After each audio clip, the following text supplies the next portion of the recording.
અંકલેશ્વરમાં ક્રમાંક 40 વ્યક્તિઓના નામે લોન લઈ લાખોની છેતરપિંડી આચરનાર ઠગ દંપતી પૈકી પતિની પોલીસે ધરપકડ કરી છે। અંકલેશ્વરના સુરવાડી ગામ ખાતે રહેતા અંજનાબેન પટેલ ગામમાં જ રહેતા સંગીતાબેન અને તેમના પતિ ભરતભાઈ પટેલ દ્વારા લોભામણી લાલચ આપી તેમના ડોક્યુમેન્ટ્સ મેળવી લોન લઈ લીધી હતી અને તમામ હપ્તા ભરવાની ખાતરી આપી હતી। અંજનાબેન પટેલ અને અન્ય લોકોના ડોક્યુમેન્ટ્સના આધારે અલગ અલગ બેંકમાંથી રૂપિયા 17.67 લાખની લોન મેળવી પટેલ દંપતીએ રૂપિયા પોતાની પાસે રાખી લીધા હતા અને આ લોનના હપ્તા ભરપાઈ ન થતા બેંક દ્વારા ઉઘરાણી કરવામાં આવતા પટેલ દંપતીએ છેતરપિંડી આચરી હોવાનું બહાર આવ્યું છે। આ અંગે અંજનાબેન પટેલ દ્વારા અંકલેશ્વર એ ડિવિઝન પોલીસ મથકે ફરિયાદ નોંધાવતા પોલીસે તપાસ શરૂ કરી હતી અને જેમાં પોલીસે છેતરપિંડી આચરનાર ભરતભાઈ પટેલની ધરપકડ કરી છે। પોલીસની પ્રાથમિક તપાસમાં બહાર આવ્યું છે કે જુલાઈ 2024 થી અત્યાર સુધીમાં ઠગ દંપતીએ 40 વ્યક્તિઓના નામે લોન લઈ વૈભવી જીવન જીવી રહ્યા છે અને આ મામલામાં હજુ આરોપી એવી ભરત પટેલની પત્ની ફરાર છે અને તેને ઝડપી પાડવા પોલીસે ચક્રો ગતિમાન કર્યા છે। કે આ બંને જણા મેળાપીપળામાં સાહેદો અલગ અલગ ભોગ બનનારાઓ અને સાહેદો પાસે અલગ અલગ બેંકોમાંથી લોન અપાવશું, જેમ કે Bandhan bank, unity bank, Ujjivan bank, સત્યમા બેંક તથા એક્સિસ બેંક જેવી બેંકોમાંથી તમને લોન અપાવશું।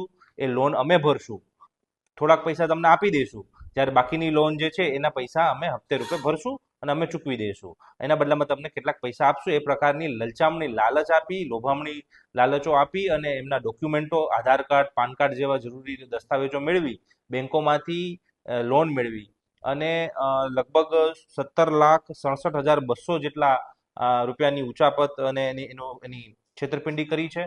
અને જ્યારે આના હપ્તા માટે બેંકના અધિકારીઓ છે એ ભોગ બનનારા અને સાહેદો જે છે આ ગુનાના એમને પાસે ગયા ત્યારે એમને ખબર પડી કે 2 થી 3 જેટલા હપ્તા ચૂકવાયા છે, બાકી કોઈ પ્રકારના હપ્તા છે એ આમાં ચૂકવવામાં આવ્યા નથી આરોપી અને એમના પત્ની દ્વારા।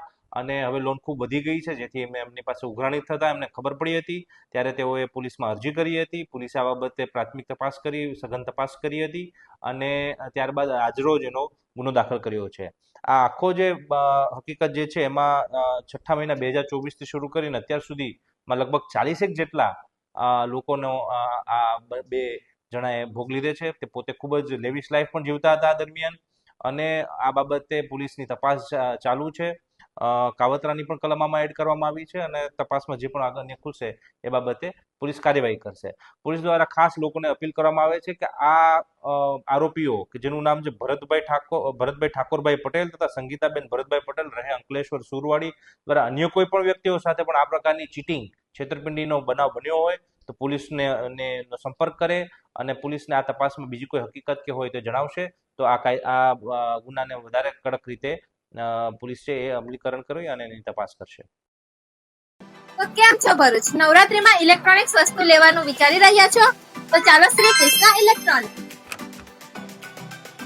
જ્યાં તમને મળશે AC, TV, fridge, washing machine, home theatre જેવી બીજી ઘણી બધી વસ્તુ।